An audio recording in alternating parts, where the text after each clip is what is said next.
It all started in 2010. We found out that Ryan had a brain tumor.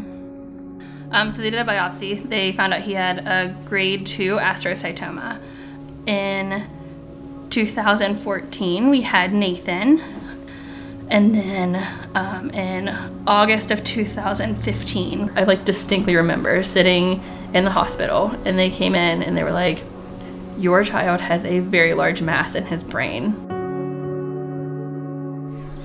We're sitting in an emergency room being told that Nathan has this enormous tumor and that it's cancerous, and watching Maggie.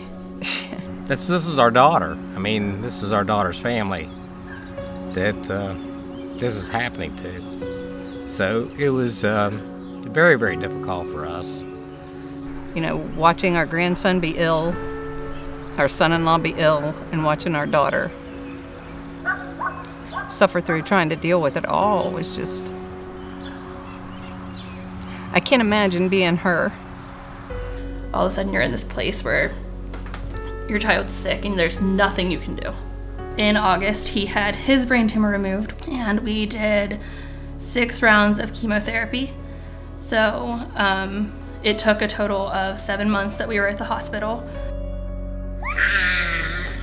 We found out that he and Ryan both have Leaf-Romani syndrome, which is a gene mutation in the TP53 gene, which is your tumor blocking gene that everyone has. So my husband and son, for us, they're gonna need lifelong medical attention. They're gonna need MRIs at the very least. They're gonna need potential surgeries, potential rounds of chemo. And the thought of this healthcare bill it's scary. The amount that we got billed for chemotherapy in our hospital stays and surgeries, we can never pay it out of pocket. There's no way.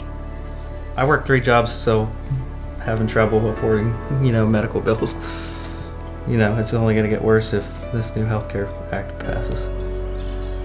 There's enough horror when you have a critically ill child, and then to add the fear of losing everything you've got and eventually saying, "I can't afford the medicine." That's the frightening, disgusting part of it.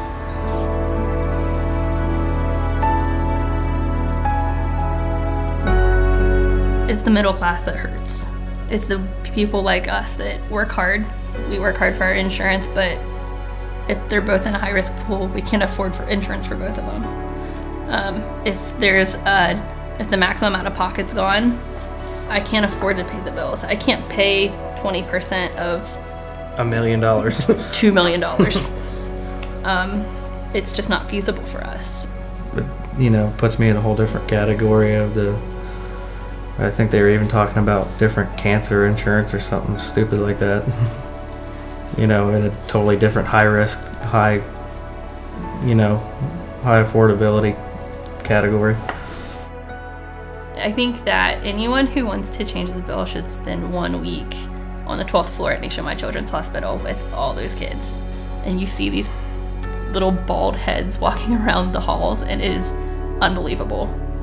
It's not just about Democrats and Republicans. It's not just about being wealthy or being poor. It's about families and real lives. I mean, you're playing with lives.